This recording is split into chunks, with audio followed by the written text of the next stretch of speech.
Joe, I've been watching you hunched over a desk for many, many months, and I think it's time now that we share with our viewers that you have a book coming out, printing in November. It's entitled Saving Freedom, Truman, the Cold War, and the Fight for Western Civilization. You're always reading. You've spent your life studying history, presidential history.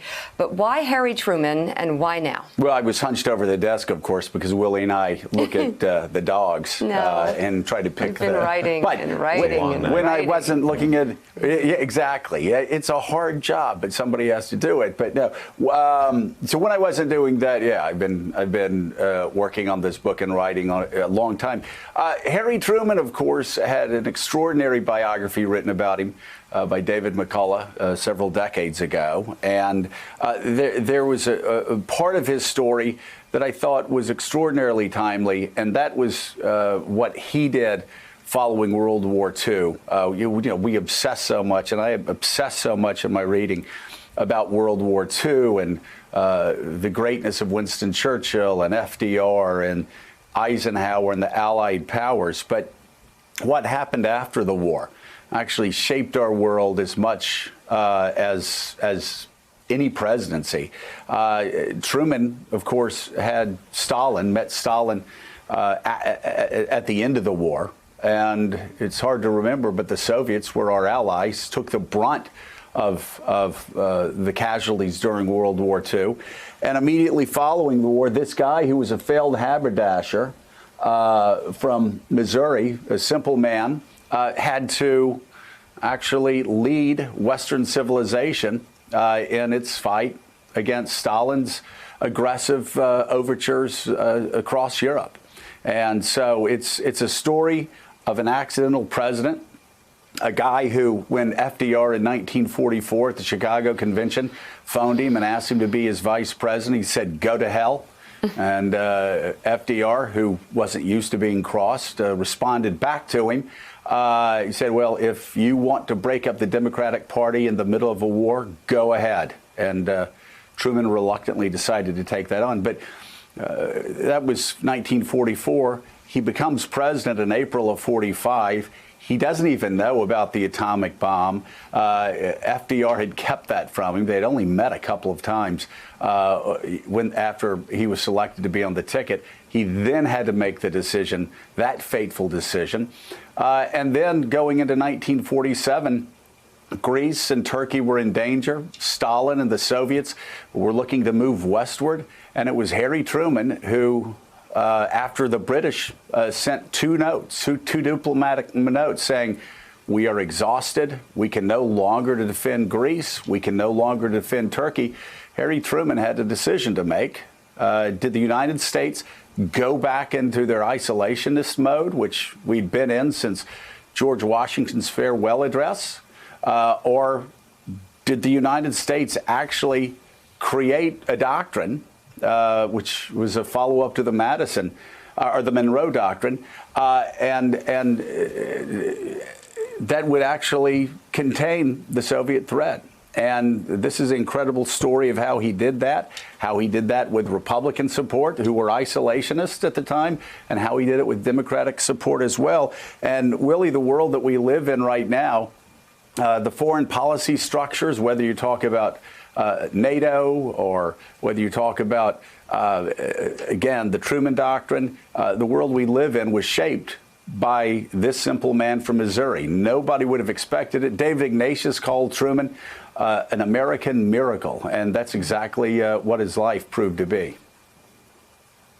Yeah, and people like David Ignatius, this story in this book fits in perfectly to our times, because foreign policy experts like David and Richard Haass, when they talk about the unraveling of all the work that America has done since Truman, creating the post-World War II era and the American century, that points to this time that you're writing about. So congratulations on the book. I honestly didn't know you were doing this. A lot of us picked up habits during quarantine. You sat down and wrote a book about Harry Truman, so well done. I play Keno down at the deli. That's the thing I've done since quarantine.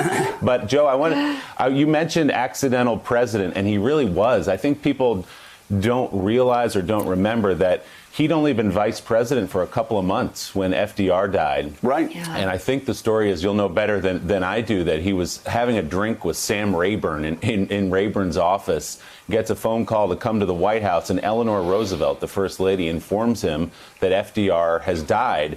And here you go. Here's the Oval Office in the middle of World War II.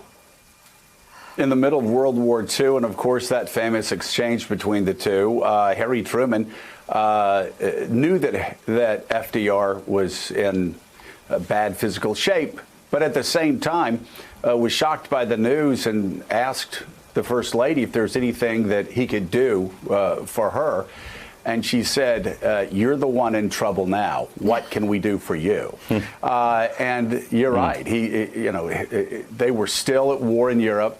He would have to make the decision, like I said, whether to drop the atom bomb on Japan, two eventually, or whether to have a full-scale invasion of Japan that could cost up to 1 million American lives.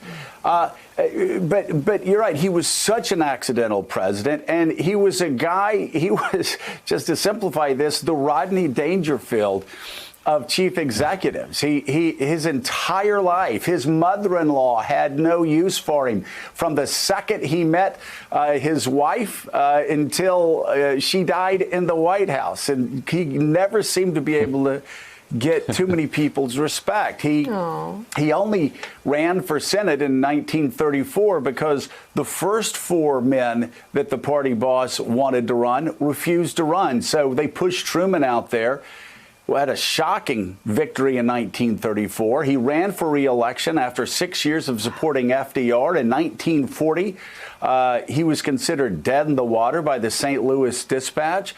FDR refused to even endorse him again. He was dismissed as a rube by the New York Times. Once again, it was certain that Harry Truman was going to lose. He somehow managed to shock the political world in 1940, win again, and then, of course, in 1944, when he was selected as vice president, again, he was treated with contempt. Called a strange little man.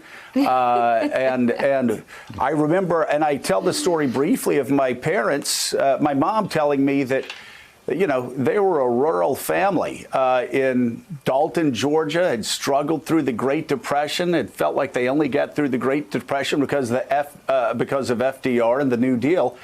And I remember my mom saying that her family would just laugh every time they heard Harry Truman talk. Now, they were dyed-in-the-wool Democrats. They were a Baptist, just like Harry Truman. But the Clarks of Dalton, Georgia, felt like the press barons of New York City, that this guy just wasn't up to the job. And yet he proved everybody wrong, did an extraordinary job, especially in the field of foreign policy. And we inherited the world that Harry Truman, and here's one of the big stories of this book, and then I'll shut up, I promise.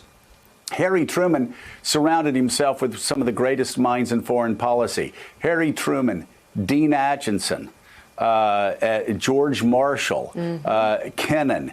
You can go down the list. He had giants in foreign policy around him. He asked for their guidance. He took their guidance, and then he was very decisive in the decisions that he made and believed that the buck stopped with him.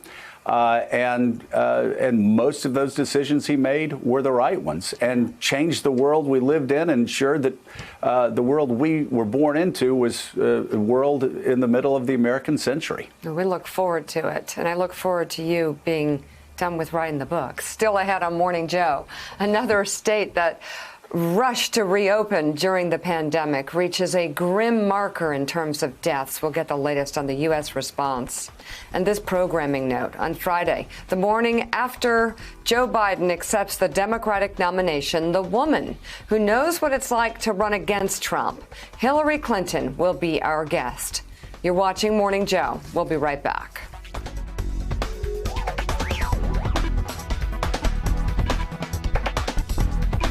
Thanks for checking out MSNBC on YouTube, and make sure you subscribe to stay up to date on the day's biggest stories. And you can click on any of the videos around us to watch more from Morning Joe and MSNBC. Thanks so much for watching.